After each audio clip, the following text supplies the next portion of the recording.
In today's video, I'm going to teach you how to invoice in QuickBooks, specifically using QuickBooks Online.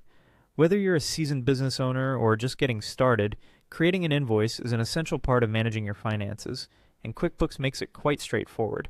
So, let's dive right in and make the process a breeze. First, we need to go to QuickBooks and log into your account. Once you're logged in, you'll find yourself on the dashboard. Navigate to the left-hand side menu. Here you'll want to click on Sales. This section is pivotal as it houses all of your sales-related activities, including invoicing, which is what we are focusing on today. Once in the sales menu, you'll see an option labeled Invoices. Click on this. The invoice page is where all the magic happens. In the top right corner, look for the button that says Create Invoice. Click on it, and you'll be taken to the invoice creation screen. Now it's time to add a customer to your invoice. You can start typing the customer's name in the Add Customer field, and if they have been invoiced before, their information will pop up. If you're dealing with a new customer, no worries. You can simply add them by selecting Add New, then inputting their details as prompted. Be sure to fill in all required fields to ensure accuracy. Once you've entered this information, click Save to store the new customer details. The invoice screen also allows you to modify crucial fields, like the invoice number, terms, invoice date, or due date.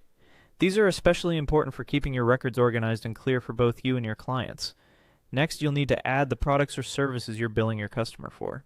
Include descriptions, quantities, rates, and the total amount, making sure everything is accurate.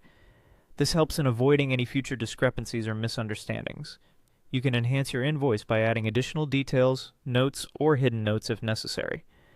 This is a good place to communicate any extra information that might be useful for the client or your own bookkeeping.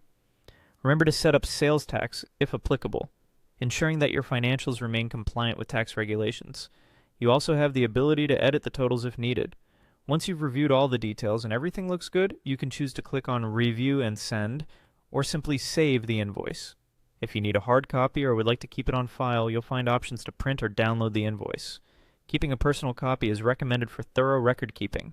And that's it. You've successfully created an invoice in QuickBooks Online. This straightforward process helps you maintain a professional stance with your clients and keep your business finances in check. Thanks for following along, and be sure to check out our other tutorials for more QuickBooks tips and advice.